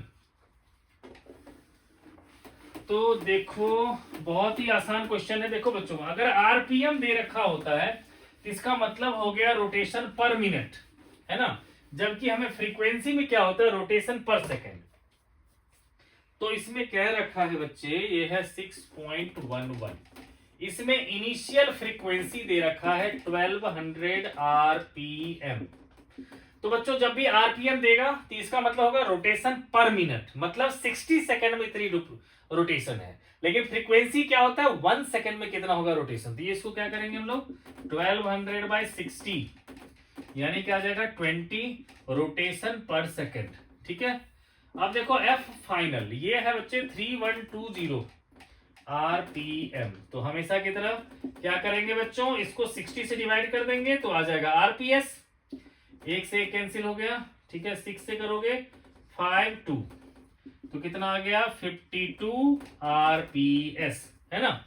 तो देखो इससे क्या होगा हमारा कि अगर हम लोग ये इनिशियल फ्रीक्वेंसी ये था फाइनल फ्रीक्वेंसी, अब हम लोग इनिशियल एंगुलर वेलोसिटी करेंगे तो 2 पाई इनिशियल फ्रीक्वेंसी यानी कि 2 पाई इंटू 20 यानी कि 40 पाई रेडियन पर सेकेंड आ गया हमारा initial angular velocity. Final angular velocity होगा ये कितना है हमारा 52, तो कितना आ जाएगा बच्चे, ठीक है।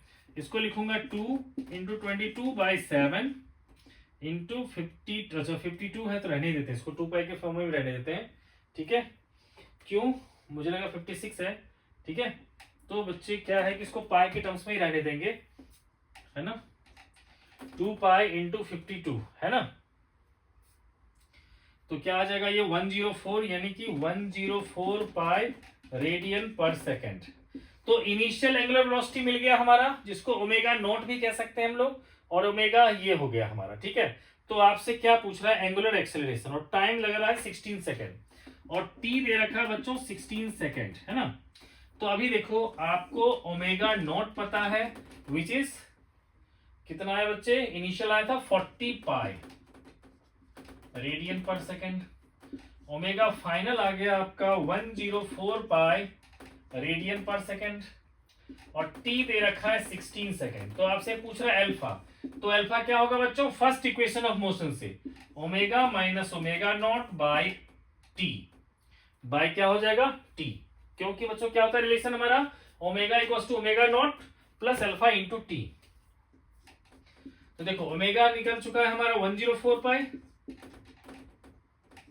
माइनस ये था हमारा 40 पाई अपॉन था ये 16, तो 104 होती होगा 64 पाई बाई 16, तो कितना आ जाएगा 4 पाई रेडियन पर सेकेंड का स्क्वायर। ये आ गया एंगुलर एक्सेलरेशन, ठीक है। और पूछ रहा है इसमें से how many revolution does it make, ये तो बेटा फर्स्ट पार्ट का। अगर मैं सेकंड पार्ट की बात करूं तो हमसे पूछ रहा है थीटा, पहले तो थीटा पूछ रहा है ना।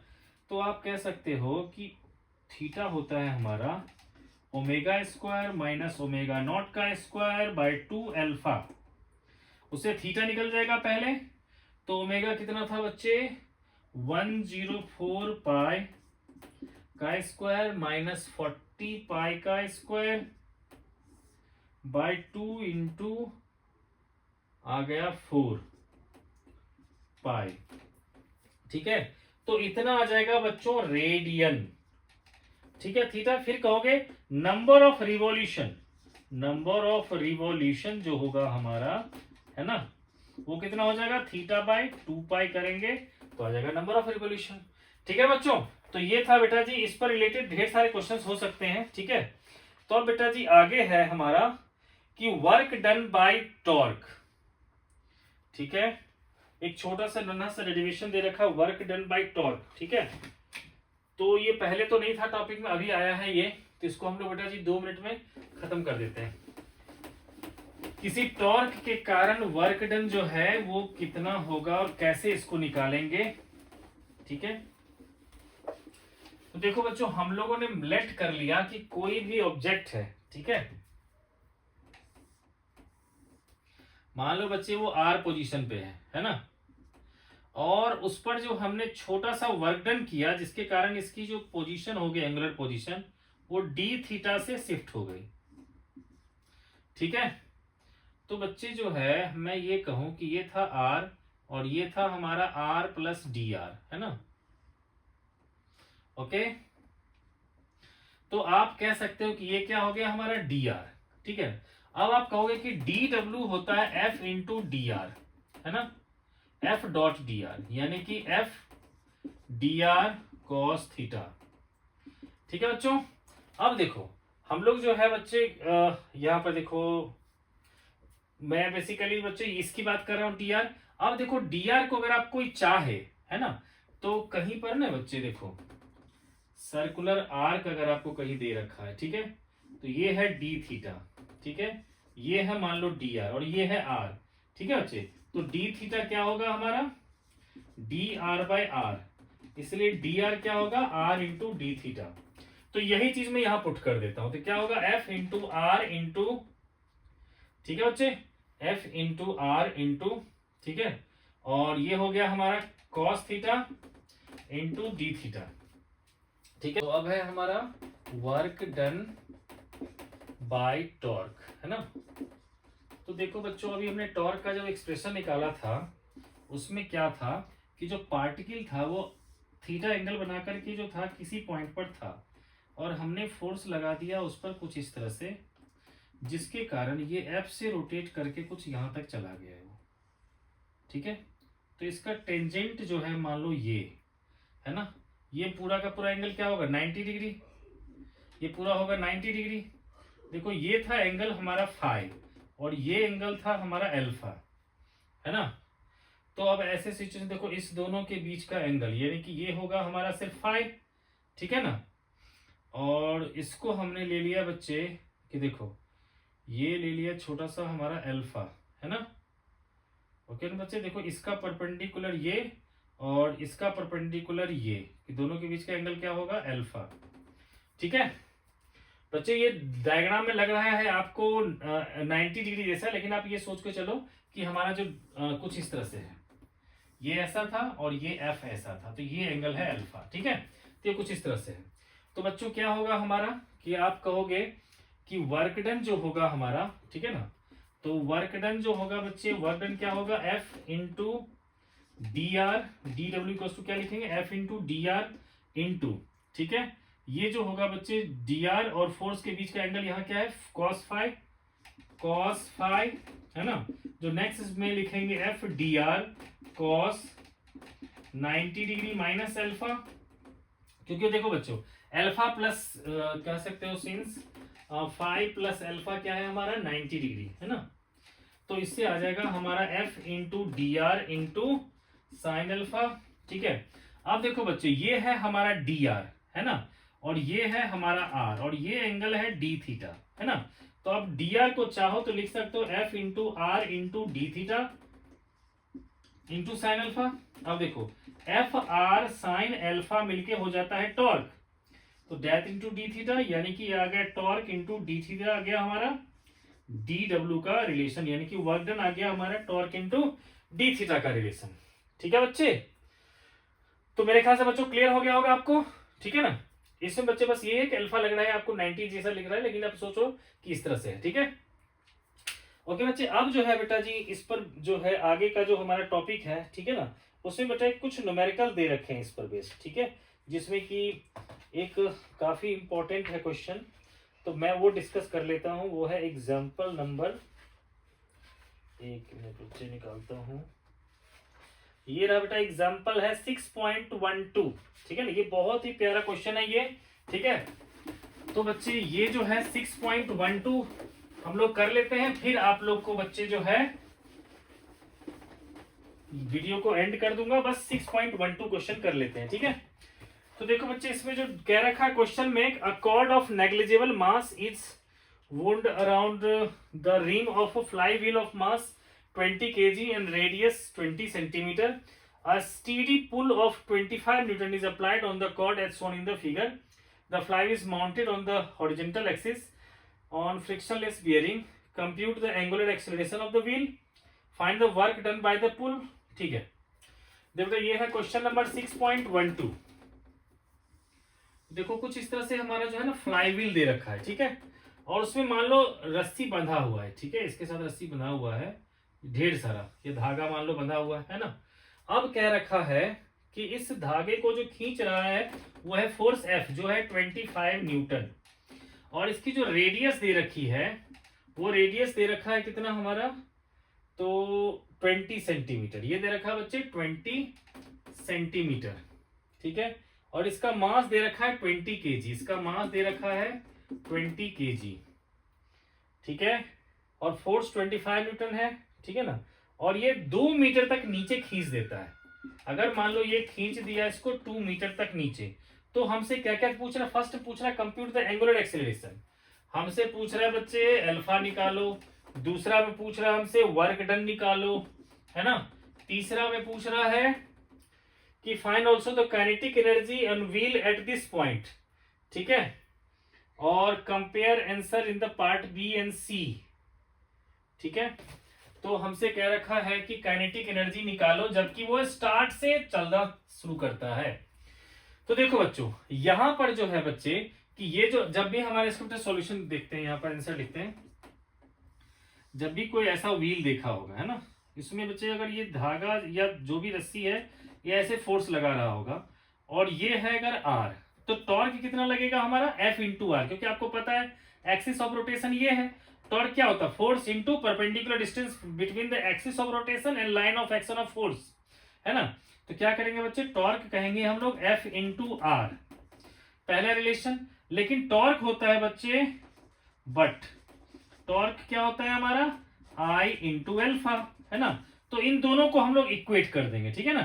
तो हम लोग कहेंगे I एल्फा हो जाएगा F इंटू आर, तो एल्फा क्या हो जाएगा, F into R by I, है ना बच्चे।